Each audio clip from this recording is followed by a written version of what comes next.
நம்முடைய கர்த்தராகிய இயேசு கிறிஸ்துவின் பரிசுத்த நாமத்திற்கு மகிமை உண்டாவதாக. இந்த மாதத்தின் முதல் நாளிலே உங்கள் யாவருக்கும் ஆண்டவராகிய இயேசு கிறிஸ்துவின் நாமத்தினாலே என்னுடைய அன்பின் வாழ்த்துதல். இந்த நாளிலும் தெரிந்து கொள்ளப்பட்ட வேத பகுதி யாத்ராகமம் 34வது அதிகாரம் 20வது வசனம். யாத்ராகமம் 34:20.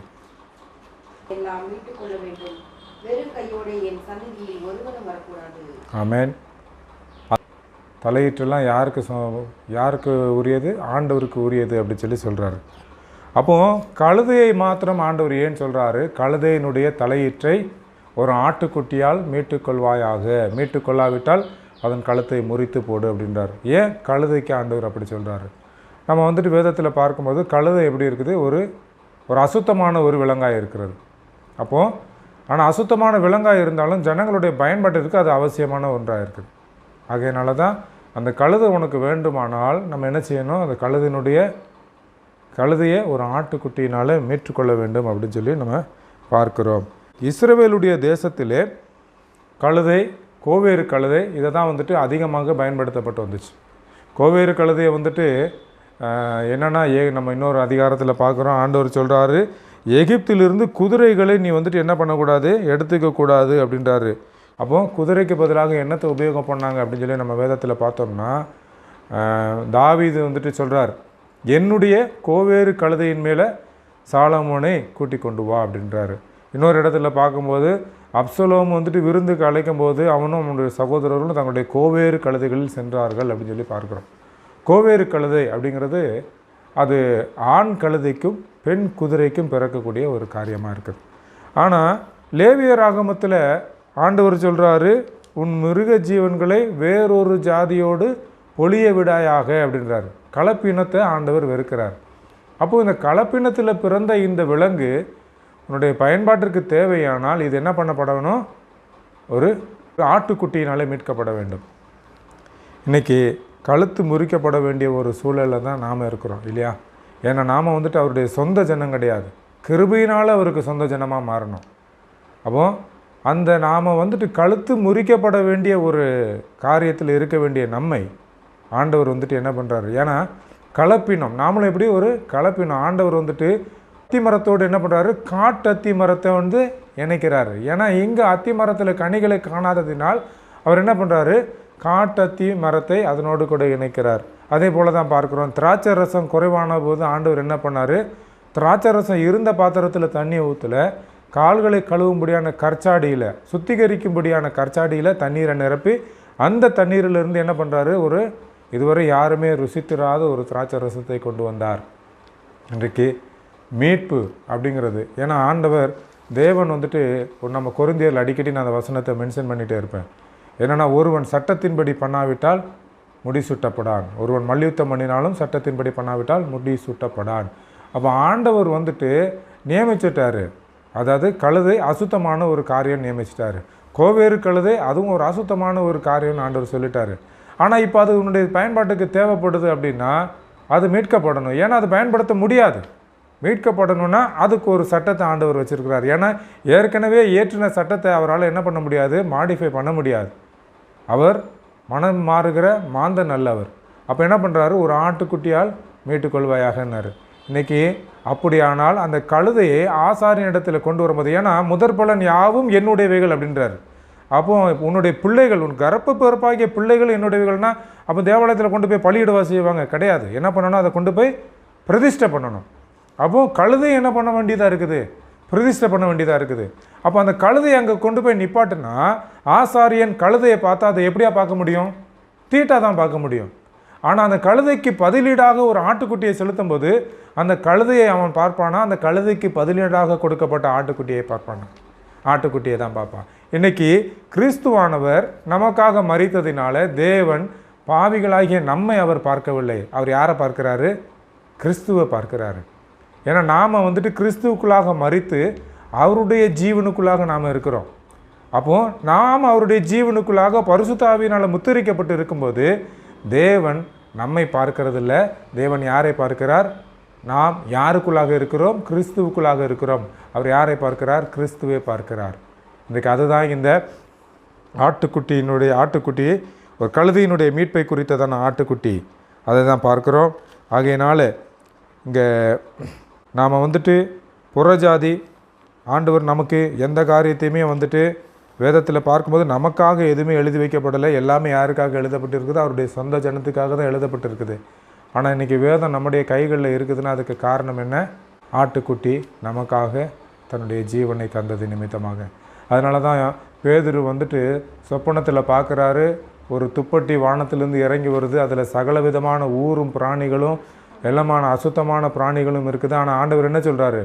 அடித்து பூசி அப்படின்றாரு. அப்போ அவன் சொல்கிறான், அவன் வந்துட்டு என்ன பண்ணுறான், இத்தனைக்கும் ஒரு பிரதான ஒரு சீசனாக இருந்தாலும் அவன் யூதர்களுடைய பார்வையில் எப்படி இருக்கிறான்?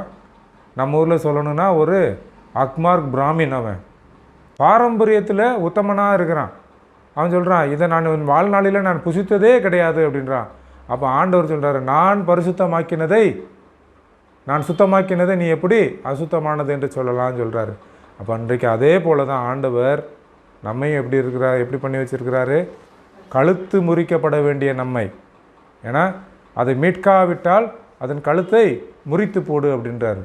கழுத்து முறிக்கப்பட வேண்டிய நம்ம ஆண்டவர் வந்துட்டு ஒரு ஆட்டுக்குட்டியினாலே மீட்டு கொண்டார். மீட்டு கொண்டது மாத்திரமல்ல, நம்ம பார்க்குறோம் இந்த குருத்தோலை ஞாயிறு கொண்டாடும் போது தான் அந்த வசனத்தையே படிப்பாங்க. அந்த 2 வாசல்களிலே கட்டப்பட்டு இருக்கிற ஒரு கழுதை குட்டியை அவிழ்த்து என்னிடத்திலே கொண்டு வாருங்கள் அப்படின்னு. அது அதனுடைய உரிமையாளர் யாருக்குன்னு கேட்டால் ஆண்டவருக்கு என்று சொல்லுங்கள்னாரு. அப்போது ஆண்டவர் அந்த கழுதையின் மீது ஏறி எருசலேமுக்கு பயணமாய் போகும்போது வழிநடுக ஜனங்க என்ன பண்ணாங்க? துப்பட்டியையும் ஒலிவமர கிளைகளையும் போட்டு அவரை வரவேற்றாங்க. வரவேற்கும்போது அந்த துப்பட்டி மீதும் அந்த வஸ்திரங்கள் மீதும் அந்த ஒலிவமர கிளைகள் மீதும் ஆண்டவருடைய பாதம் பட்டுச்சா இல்லை கழுதையினுடைய பாதம் பட்டுச்சா? கழுதையினுடைய பாதம். அப்போது அந்த தனக்கு கிடைக்க வேண்டிய அந்த சகல காரியங்களும் யாருக்கு கிடைச்சிச்சு? ஒன்றுக்கும் உதவாத அசுத்தமாய் எண்ணப்பட்ட அந்த கழுதைக்கு கிடைச்சிச்சு.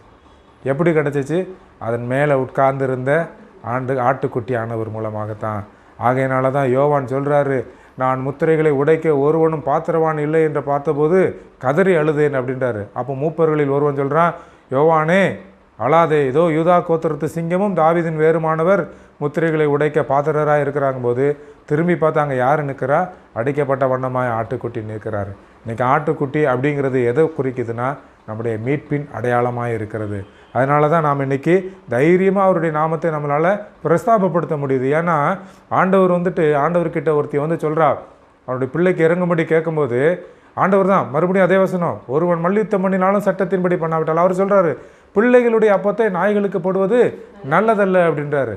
அப்போ அவா சொல்கிறா, அது உண்மைத்தான், ஆனாலும் மேஜையிலேருந்து விழுகிற துணிக்கையினால் நாய் தன் பசியை போக்கிக்குமே அப்படின்றா. அப்போ இன்னைக்கு அந்த மீட்பு நமக்கு வேண்டுமானால் அவர் சிலுவையில் நமக்காக ரத்தம் சிந்திட்டாரு.